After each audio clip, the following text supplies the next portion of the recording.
तपश्यत् सौभाग्यस्मै दत्वाया हस्तं विपरेतन्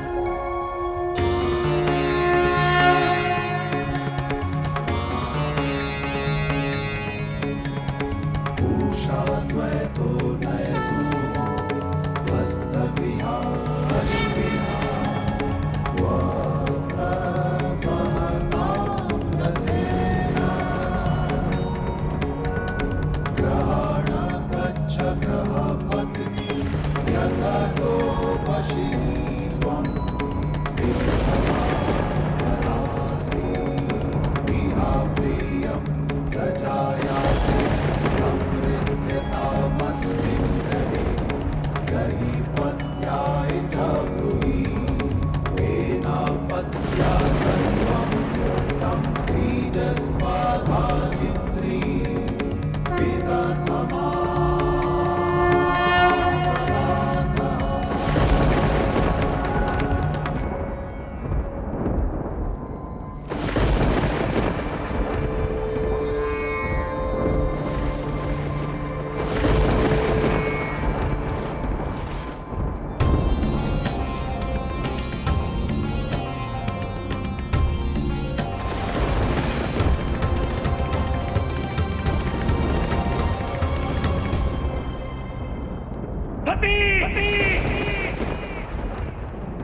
तुम्हारा ये अपराध असम्य है। तुमने न केवल एक पिता ही अपितु ब्रह्मपुत्र दक्ष के विरुद्ध जाकर विवाह किया है। हे प्रजापति दक्ष, स्त्री हो या पुरुष, वे भक्ति, प्रेम और विवाह के लिए पूर्ण रूप से स्वतंत्र होते हैं। ये सबका व्यक्तिगत अधिकार है। आपको अपनी पुत्री के इस अधिकार का सम्मान करना चाहिए। समाज से दूर, केवल स्वयं में रमने वाला ये जटाधारी महाराज दक्ष को सिखाएगा समाज के नियम। हे ब्रह्मपुत्र, अहंकार को त्याग दीजिए और अपनी पुत्री के निर्णय को मान दीजिए। नहीं, मैं इस अधर्म को कभी मान्यता नहीं दे सकता। पिता पुत्री का जन्मदाता होता है, उसका भरण पोषण करता है। इसलिए पुत्री को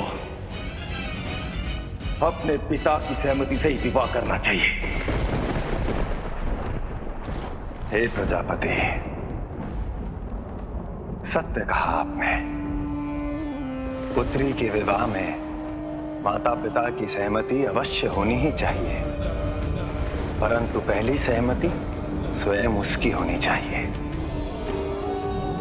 क्योंकि अपनों को छोड़कर एक नए परिवार के साथ संबंध जोड़ना होता है, अपना सर्वस्व जीवन बिताना होता है।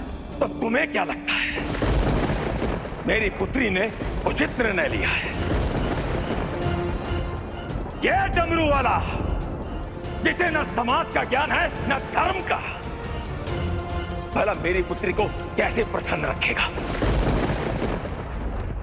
प्रजापति, सबके लिए प्रसन्नता का अर्थ भिन्न भिन्न होता है। इसलिए आप अपनी प्रसन्नता को अपनी पुत्री पर आरोपित मत कीजिए।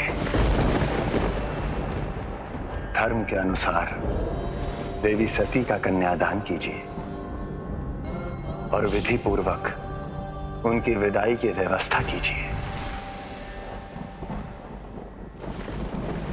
नहीं, जब उसने अपने जीवन का इतना महत्वपूर्ण निर्णय ले ही लिया है, तो अब उसे अपने पिता के आशीर्वाद की क्या आवश्यकता है? इससे पहले कि मेरे हाथों से कुछ अनर्थ हो जाए, मेरे नेत्रों से दूर हो जाओ। जाओ!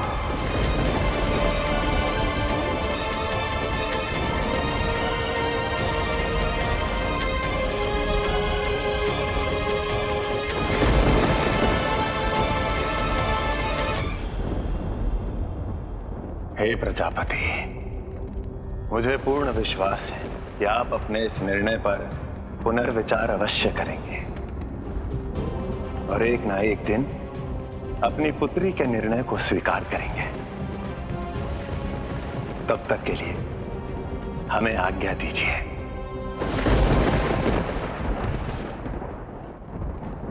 आइए देवी।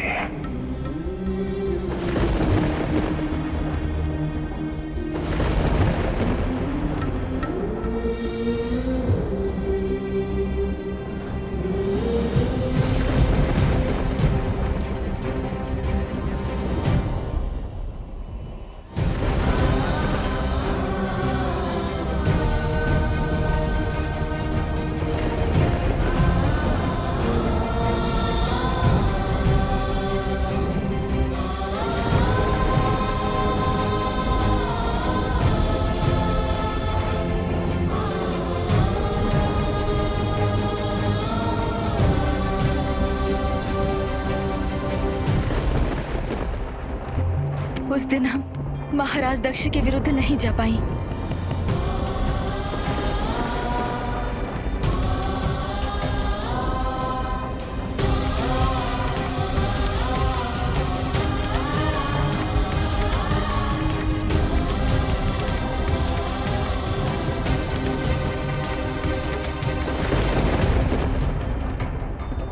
ना ही अपनी पुत्री को विदा कर पाए और ना ही अपनी पुत्री का कन्यादान कर पाए।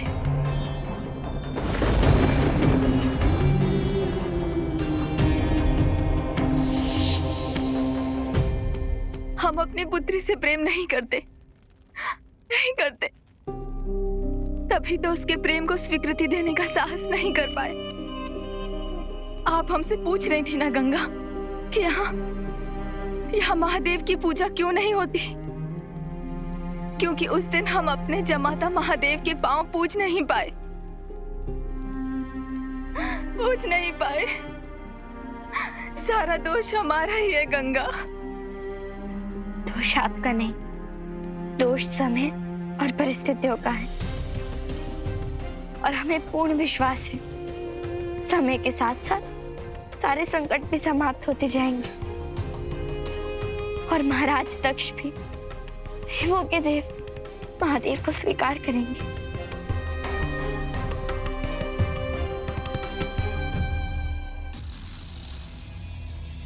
नारद, मुझे अपने पूरे जीवन काल में इतनी प्रसन्नता नहीं मिली जितना प्रसन्न मैं इस समय हूं। प्रसन्नता की बात तो है ही भ्राता। आप इस सृष्टि का सबसे बड़ा महायज्ञ जो करवाने जा रहे हैं। नहीं नारद, मैं इस यज्ञ के कारण प्रसन्न नहीं हूं। अभी तो इस महायज्ञ के कारण जो उस जटाधारी का अपमान होगा ना,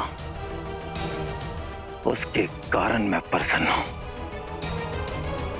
क्षमा करे भ्राता, किंतु किसी का अनादर करने से स्वयं को भी आदर प्राप्त नहीं होता। नारद, अपना ये ज्ञान देव और मनुष्यों के लिए बचा कर रखो। मुझे तो बस ये बताओ, जब तुमने उस डमरू वाले को यज्ञ में सम्मिलित न होने का समाचार दिया तो उसका मुख कैसा था? विष से भी अधिक अपमान का खून पीकर उसने क्या प्रतिक्रिया दी? नारायण नारायण। भ्राता, महादेव तो है ही विष पाए।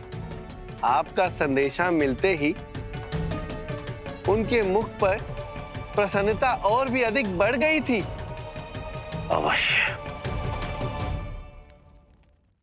अपनी प्रसन्नता के पीछे वो अपना अपमान छुपा रहा होगा,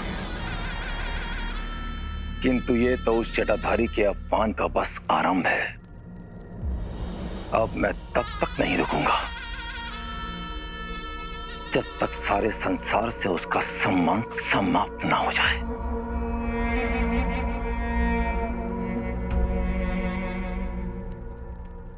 हे भ्राता, आपका ये अहंकार और प्रतिशोध की ज्वाला आप ही के पुण्यों का नाश कर रही है। जिस मार्ग पर आप चल रहे हैं, मुझे तो भय है कि कहीं आप स्वयं का ही सर्वनाश ना कर ले।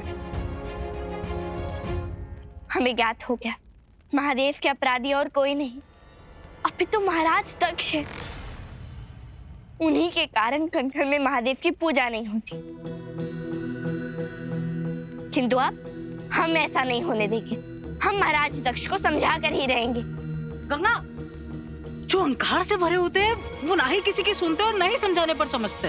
तो तुम्हारे कहने का अर्थ ये है कि हम कुछ भी ना करें और महादेव का अपमान होता देखते रहे? गंगा नहीं, मेरे कहने का अर्थ ये है कि तुम्हें महाराज दक्ष को केवल समझाने से कुछ अधिक करना होगा, ताकि वे महादेव की भक्ति करने के लिए, उनका सम्मान करने के लिए विवश हो जाए। किंतु हम करेंगे क्या? गंगा, तुम जल की देवी हो, तुमने असुरों का उद्धार किया है। मुझे पूर्ण विश्वास है कि तुम महाराज दक्ष के इस अहंकार को समाप्त करने का कोई ना कोई मार्ग अवश्य ढूंढ लोगे। ऐसे हमने देखा है, जब से तुम कनखल आए हो ना, कुछ अधिक ही बुद्धिमानी की बातें कर रहे हो। अब हम महाराज दक्ष को अपनी विधि से समझाएंगे।